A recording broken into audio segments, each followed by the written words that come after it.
So thanks for joining our second Wednesday webinar, which is going to be delivered in partnership with the Office of the Police Chief Scientific Advisor, OPCSA.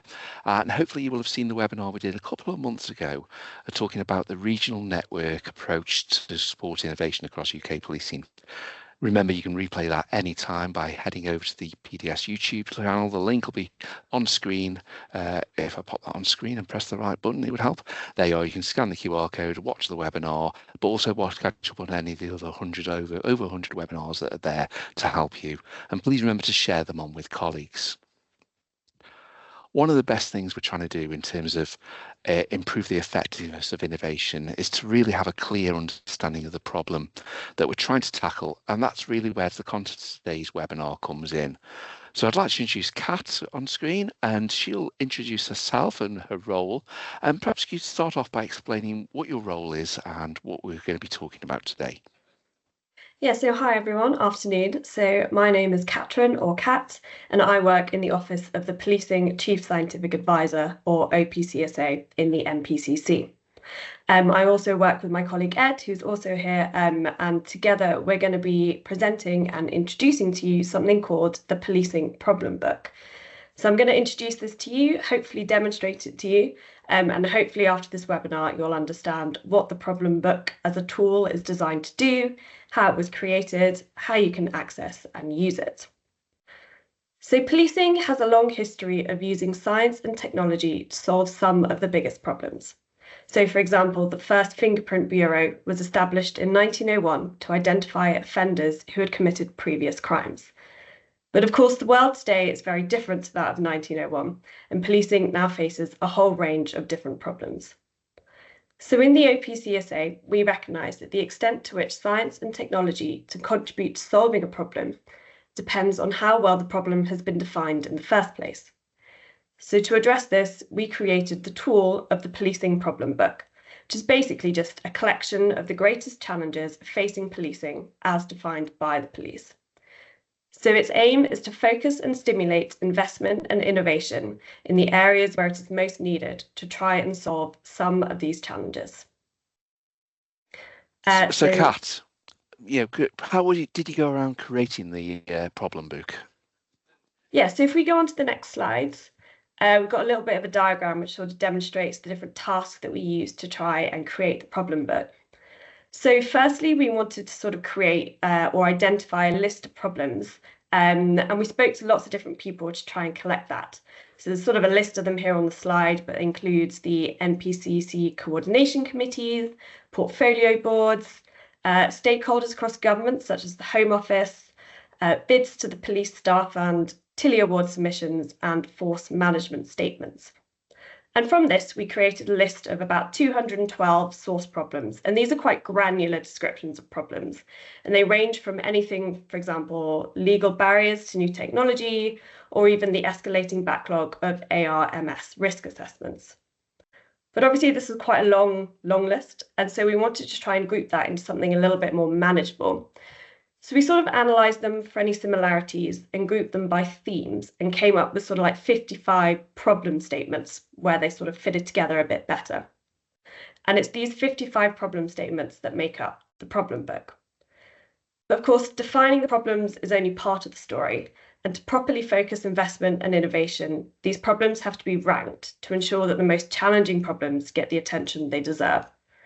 So we next scored each problem statement against 5 weighted categories to create a prioritised list. And these include things like impact on the public, how immediate the problem is, alignment to the government's Safer Streets mission, impact on the effectiveness of policing, and impact on efficiency.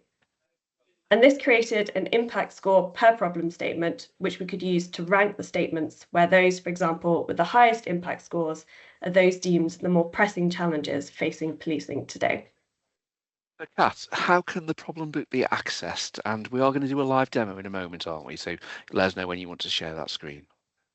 Yes, so previously we held it on ChiefsNet, but that obviously made it difficult for everyone across different forces to access and view it. So we've been working with a contractor to develop a separate platform to host it. And this is what the home screen looks like, but I'm going to try now and share my screen and show what it looks like on the slides. So hopefully that's come up. Can I just check that you can see my screen? That's all good. Away you go. Great. So this is the platform which we use to host the problem book. This is the home page, and it just sort of goes through everything which I've just explained. So sort of a bit of the background, a bit of the aim of the problem book, what the tool is designed to be used for. And then on the left here, you've got all this bar, which can be used to sort of navigate the platform. So I'll just go through. So firstly here, you can see on the left, the source problems. So as I described earlier, that's that 212 long list of quite granular problems. And that includes things like, for example, antisocial behaviour related use of e-scooters and e-bikes. Obviously, that's been in the news quite a lot recently, so it feels like a very topical problem. So we can just click on this and you can get a little bit more detail then about the source problem itself. So you've got sort of information that we collected in terms of like who provided the problem. Here's a description of the source problem itself. And then how it sort of links together with other source problems. And as I said, we kind of grouped these source problems into a shorter list of problem statements. And then if we go back and we can look at that left bar, we can see under problem statements, these are those 55 themed grouping together of those source problems. So it's slightly more manageable and a bit more easier to handle. And this again includes, for example, antisocial behaviour, which is where the e-bikes and e-scooter source problem will come in. So we can click on that and then have a closer look then at the problem statement itself. So you can see that there's much more information related to the problem statement than there was to the source problem. And that's because this is sort of the more manageable version of it. And so we've collected more info. So again, down the bottom here, you can see that statement, which sort of explains what the problem statement is, and it collects together all those source problems that have fed into it. We've also done some work to sort of align some of these problem statements with other sort of missions or ARI service lines that are going on throughout policing. So, for example, the antisocial behaviour problem statement links in with improving confidence in the police and the local response to crime, which is a priority for the government. It's part of the Safer Streets mission. And it also links in with the ARI service line on crime prevention, which is how our office engages with academia. So you can see how we're using this tool to try and sort of bring in lots of different partners, not just across policing, but also academia and industry, to sort of bring everyone together to solve these problems. Down at the bottom here, you can see the impact statement and impact score. So this is what I was describing earlier when we said that we ranked each problem statement. And these are the categories that they were ranked against. And you can see the score for them. And this has come up with an overall impact score and a rank. So you can kind of see how we're trying to prioritize problems and the method that we've used to sort of justify some of that prioritization. So that's a really good example, Kat. So could you perhaps show us how that approach is adapted to something else, so perhaps CCTV handling? Sure, I'll just go back. Then we can see the whole list again. And down here, you can see CCTV handling. So I'll just click on this again, and you can see exactly the same information, exactly the same that we've collected for each. So we've got sort of the title, the owning committee, the ARI service line. In this case, you can see it didn't quite map onto any of the Safer Streets missions, but lots of them have. And again, down here, the statements and the impact score. But I think one of the most interesting and useful things about this new platform is how we can link together those source problems and the problem statements. So up here, you can see all the source problems that fed into this problem statement. So in this case, the CCTV handling. And what we've also done is try to sort of identify areas where science and tech could be used to try and provide solutions or solve parts of this problem.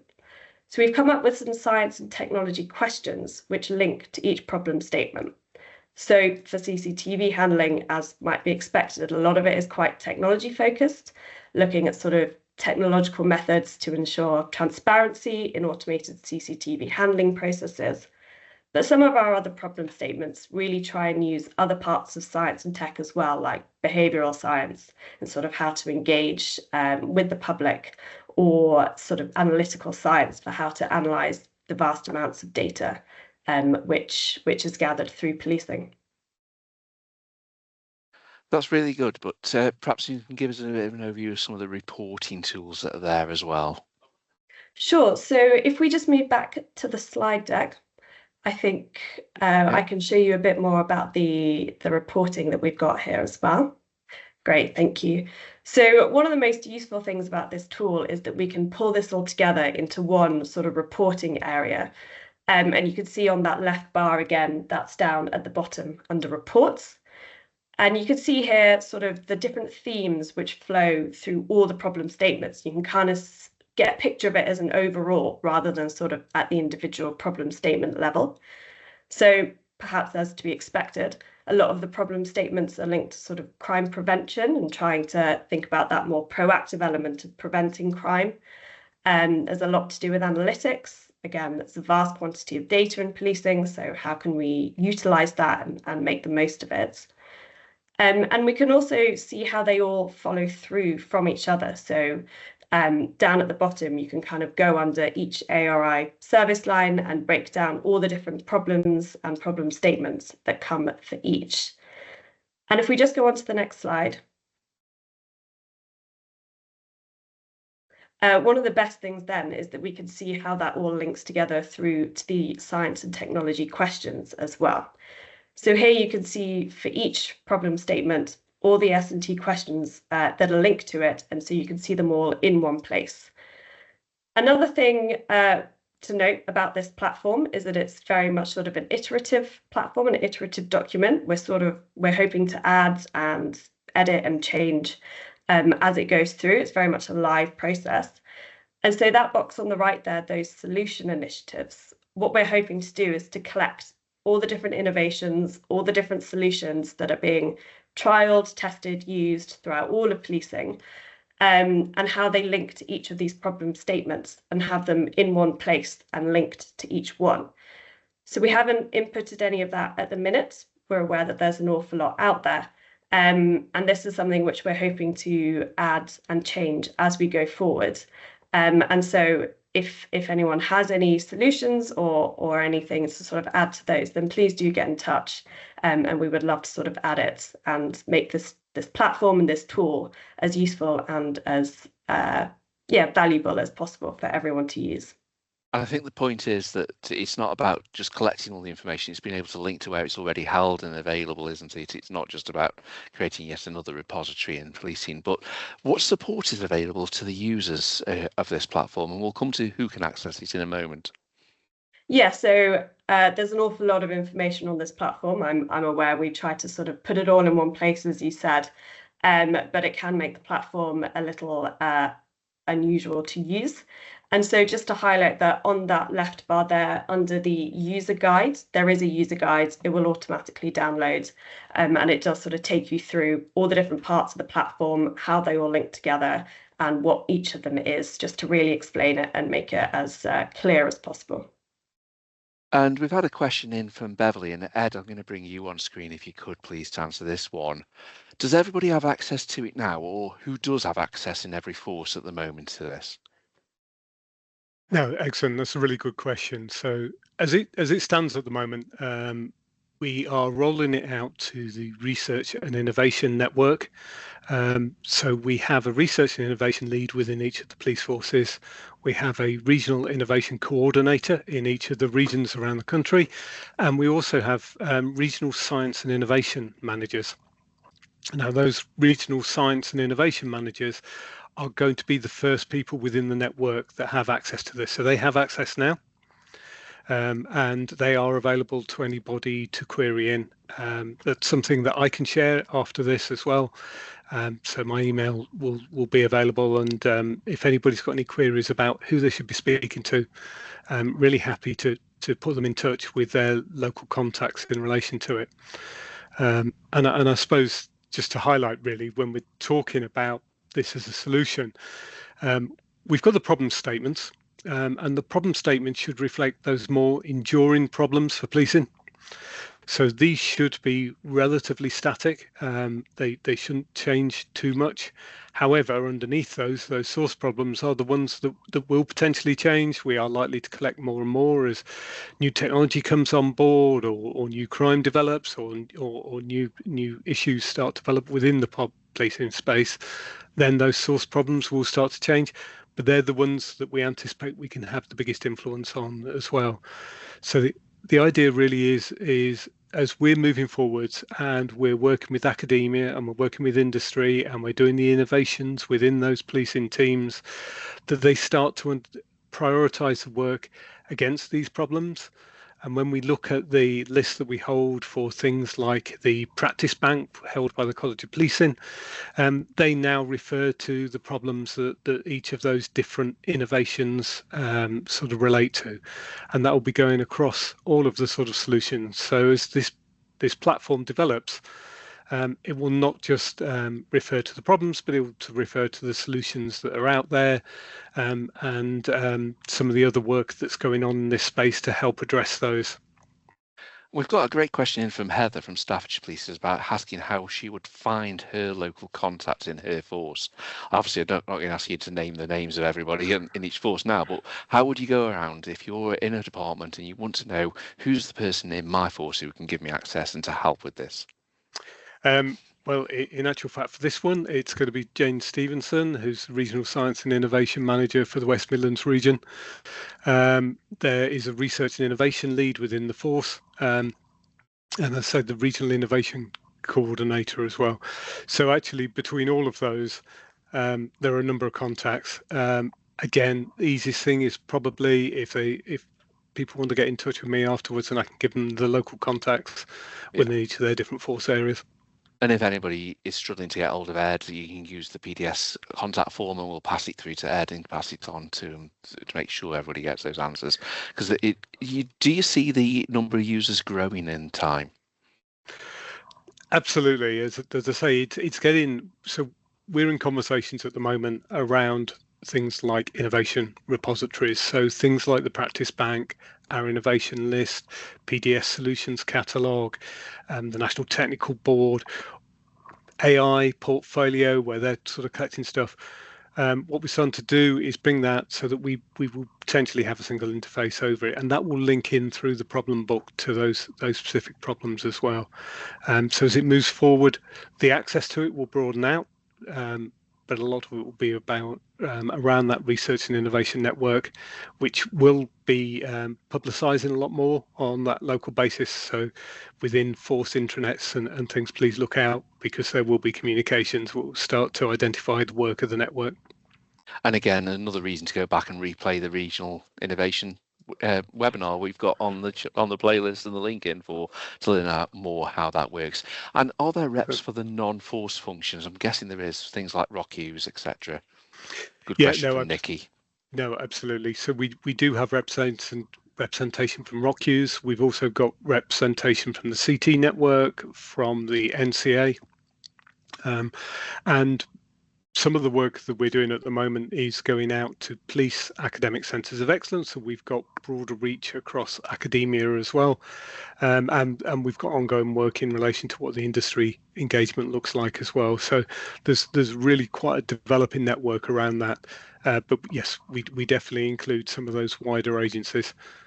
And I think this is a fantastic example of how we're working nationally, locally and regionally on this at the moment, because we're working together as PDS and OPCSA to bring the webinar, to bring the content. The problem book's been designed to be built on the modern core connected technology around the 365, so access is easy. We're living the principles by which we're trying to do this, and it's very much user-led as well. But in the conversations we've had in planning this, I know you've got lots of ideas of what this can go, but you really want to hear from the users. Absolutely, and we fully anticipate that those source problems are the sort of things that will build over time. So, we've got 212 of them at the moment, so a relatively extensive list. However, they've come from the committees, they've come from the portfolios, and we fully anticipate they will continue to be developed and be quite organic over time as we address some of those problems as well. So there's a number of challenges which are going on at the moment. And in terms of the broader sort of work that they'll be doing, we'll be looking at some of the other aspects about how we tie it in as well. That's fantastic. And the problems have been created by those portfolio groups, haven't they? You know, it's been consulted across the board. You're not looking for individual force problems on here. You're going to be seeing the collective challenges of policing on here, aren't you? Absolutely. So what we're already seeing, for instance, is the Metropolitan Police are developing their own problem book, but they're doing it in conjunction with this one. So this one might reflect some of those more enduring national problems that go across all of policing. Some of those more localized problems may be picked up within more local versions of problem books, or how some of these problems have been taken into the local context through the work of those regional science and innovation managers. And we're already seeing that in regions like the Eastern region, where they're starting to look at those top 10 problems and starting to identify those innovations within their region that might start to contribute towards what some of the solutions in that space might be. That's fantastic. And there's a follow-up question from Nick who wants to have a separate conversation. Ed's email address is in the chat there for you. And again, if anybody's struggling to get hold of the team, PDS website, there's a contact us form. We'll pass that on immediately to make sure he gets onto the team, because we share technology at the end of the day. I'm just going to move us on. If there's any more questions that come in, I will bring it back, Kat and Ed, in a second. But just to move us on to some other activities that are coming up very, very soon.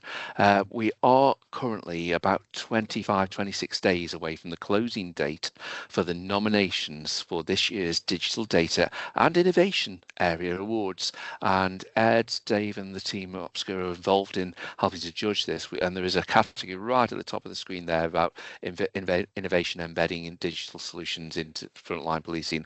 We need to start getting those nominations in from you. Now we've had a good 50-60 people download the form. We know that a hell of a lot more good practice out there that needs to be recognised in police technology, police innovation. So please do ensure you're submitting your categories for the awards, which will be announced at the Summit in October, which is the thing I'll just mention again. We are about to open the formal registration. Now, this is going to be done by invitation to the people who've pre-registered. So if you are thinking that you need to come across to the Innovation and Digital Summit taking place in Liverpool Waterfront in October, you need to pre-register now. We'll go through all the registrations and put people into batches, and we'll start inviting formal registrations in the next couple of weeks. So it's really vital you get your details in there now. You'll be one of the first to be invited to register formally, to give us your details and secure your free place at the event. So really important to get that pre-registration in and make sure we know you're coming. And if you're a supplier, we're just about to complete all the sponsorship, and we'll be announcing the sponsors soon, so do get in touch if you want to do anything with that. Just a reminder of all the other things that are going on at the moment. There's an awful lot of things planned at the moment, plenty of places where you can engage with the police digital service, but certainly one that'll be interesting for people who are trying to bring in new technology. The third-party assurance process webinar sounds very dry, sounds very boring, but it's a critical part of how we actually enable technology to be used securely, safely in policing. We've got a fantastic webinar with the team on that next week. We're out and about quite a lot. There's a number of things, and obviously there's the Emergency Technology Show, who we're working in partnership with, and I'm really keen to hear about stories that need to be showcased on that. I was talking to a Chief Technology Officer this morning about that. If you've got something that you think is really good practice, let us know. Not only might it end up on a Wednesday webinar, but also we might be able to get you on the stage at the NEC in front of crowds of a lot of people. So please do ensure you're getting involved in that. I'm not sure if any more questions have come in for the team, so we'll begin to wrap up there. But what I would say is please do replay the Wednesday webinars. There's loads of information there for you to pick up on as we go along. And of course, if you do need to get in touch, use the contact us form, where we again using the technology to make sure we're able to respond really swiftly to people. Ed, Kat, anything else you'd just like to add before we close? No? And no, thank you very much. I just encourage everybody to engage with the network. We will make sure that the details are shared and use them. They're a resource there for everybody to use. Absolutely, and thank you. And again, we'll be back again in a couple of months' time with OPCSA, talking about other aspects of the work, a test and learn approach. We're planning other content, and if you want to bring anything up, please do let us know. So thanks a lot for joining us.